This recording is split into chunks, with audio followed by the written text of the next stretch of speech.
The anime begins with this scene. The protagonist, Yin, wants to accompany Charlotte to her home. He seeks permission from Charlotte's mother, who agrees.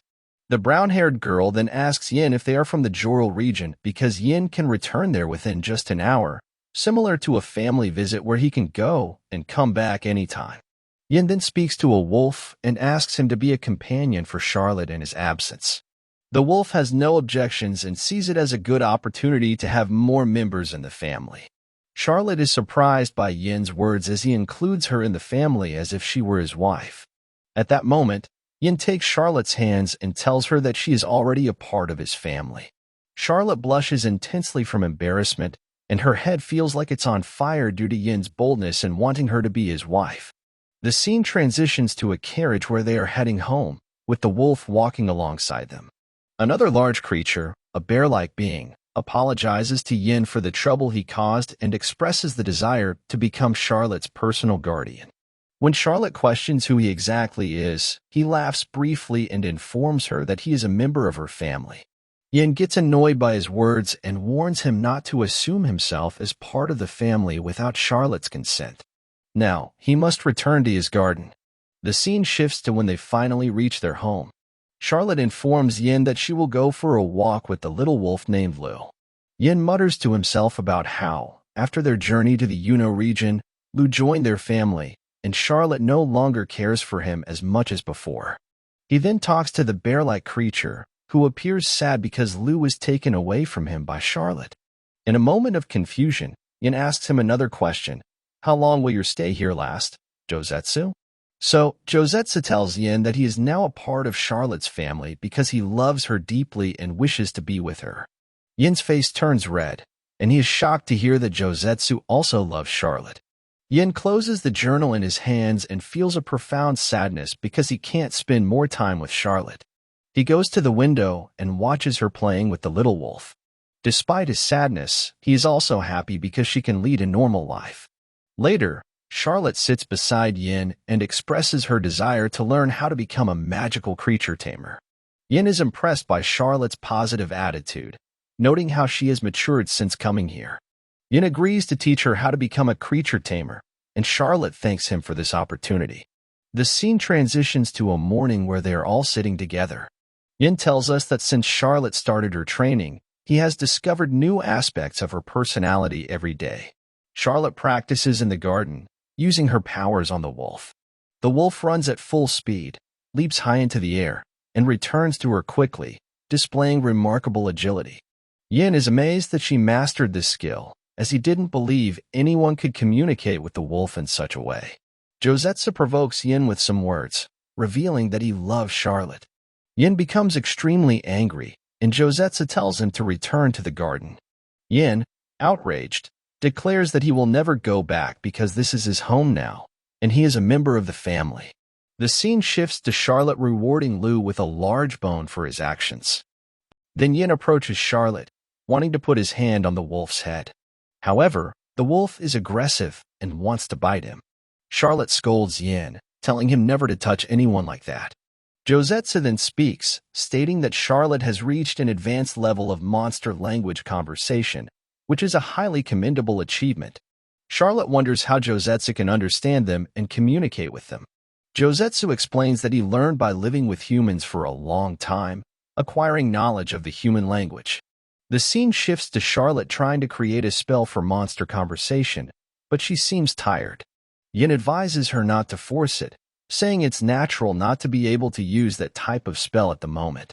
Meanwhile, Lu speaks in human language, telling Yin not to touch his mother. Yin and Charlotte are surprised and tired as Charlotte effortlessly used the spell. Josetsu speaks to Yin, praising Charlotte's exceptional abilities. The scene moves inside Yin's garden, specifically to a modest swimming pool. Yin tells Charlotte that it's a gift to celebrate her ability to speak to Lu. Lu thanks Yin for the big pool, and Yin instructs him to swim and enjoy the water. However, Josetsu intervenes, saying the pool is not for water pigs but for wolves and humans. He declares himself a member of the family and wants to enjoy it just like everyone else. Lu then transforms into a girl, surprising everyone. They wonder how Lu can do that. Later, We see Charlotte playing in the swimming pool with Lu while Yin watches, happy that Charlotte is becoming more independent. Charlotte comes out of the pool and sits next to Yin, thanking him sincerely for everything he has done for her. So, Yin tells Charlotte not to speak so formally, as he is very happy that she is with him now. He then talks to her about the previous owner of the villa, who mysteriously disappeared. It seems that a strange pound coin was living here for more than 30 years, unsocial and avoiding the city. She seemed possessed, and suddenly she vanished. Some say she jumped off a cliff after failing her experiments, while others claim that the monster she created consumed her, and fungi took over her body. Charlotte is shocked and frightened by these rumors. Yin explains that due to these rumors, they were able to buy the palace at a very low price. Charlotte then notices the strange fungi in the water. Suddenly, a girl with white hair and glasses emerges, asking if they are the ones who stole her precious fungi. Charlotte is scared, thinking she might be a ghost. However, the black-clad girl clarifies that she didn't mean to scare them and apologizes to Yin and Charlotte. She introduces herself as Dorothy Giorwayam. In the midst of this, Yin notices the place where she lives and thinks she has been here for a long time, yet he never noticed her presence. Suddenly, Charlotte, terrified, asks if she is a ghost and clings to Yin in fear. Dorothy, surprised, asks them what they are talking about and reveals that she is the one posing the questions here. She then asks Yin and Charlotte who they are specifically. Yin tells her they live in the palace above, and Dorothy Giorwayam is intrigued. She thinks it's illogical but suddenly suspects that they might be the ones who caused her disappearance 30 years ago. Everyone is astonished by this revelation. Dorothy Giorwayam is amazed and finds it hard to believe that 30 years have passed. They go upstairs, and Dorothy says, things have changed a lot in 30 years. Who would have expected magical creatures like these to live here? Josetsu adds, yes, he said she's a dark fairy. So, Yin acknowledges that the water boar has indeed noticed that Dorothy Giorwayam is unusual. Dorothy is astonished that a water boar can perceive such things and asks Charlotte about it. Yin then explains that Aileen is a rare descendant of elite fairies, almost mythical beings. He continues to say that dark fairies can live using magical energy in the air for at least 100 years without food or drink. Yin reflects on how they now have a phoenix, a water boar, and a dark fairy. He believes that seeing them all together is a unique occurrence. Yin thinks to himself about the potential legal nightmare if the previous resident, who seems to be the dark fairy, is still present. Charlotte is wanted, and there's nowhere else for her to hide. The same goes for Lu and Josetsu. Yin realizes that he needs to fix the situation, no matter the cost. He then suggests to Dorothy Giorwayam to sell him the palace. Dorothy Giorwayam thinks for a moment and agrees to sell him the palace, mentioning her preference for the basement. Yin is overjoyed and suggests determining the price later. However, Dorothy Giorwayam surprises Yin by stating that she doesn't want any money. Instead, she proposes a condition.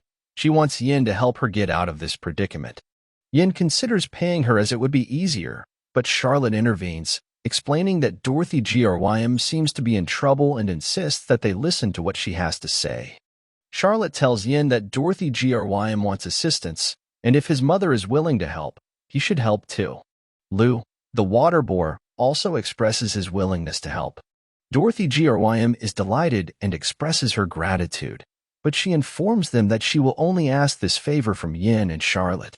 Yin agrees, and they all move inside the house. And Yin asks her, "What do you want us to do to get you out of this situation?" But before she answers them, she tells them that she used to be a writer of various genres, from horror to mystery, social justice, and historical events. She was famous in the field and considered herself a genius. However, one day, she attempted to write a romantic novel and found herself in a severe creative block. The deadline was approaching, but she couldn't write a single sentence. At that moment, a strange person came, knocking on the door and entering the house.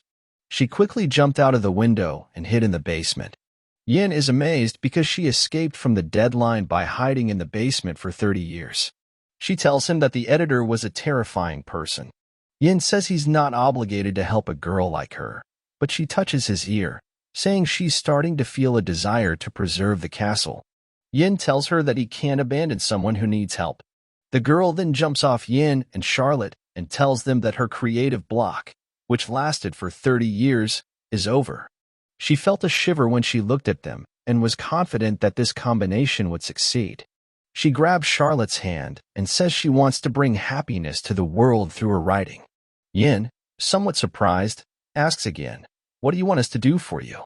The girl replies that, for her new novel, she wants them to act as a couple immediately. They are both astonished because they never imagined that. With that, our episode ends. Stay tuned for upcoming episodes, and please subscribe to the channel and activate the bell icon to receive updates.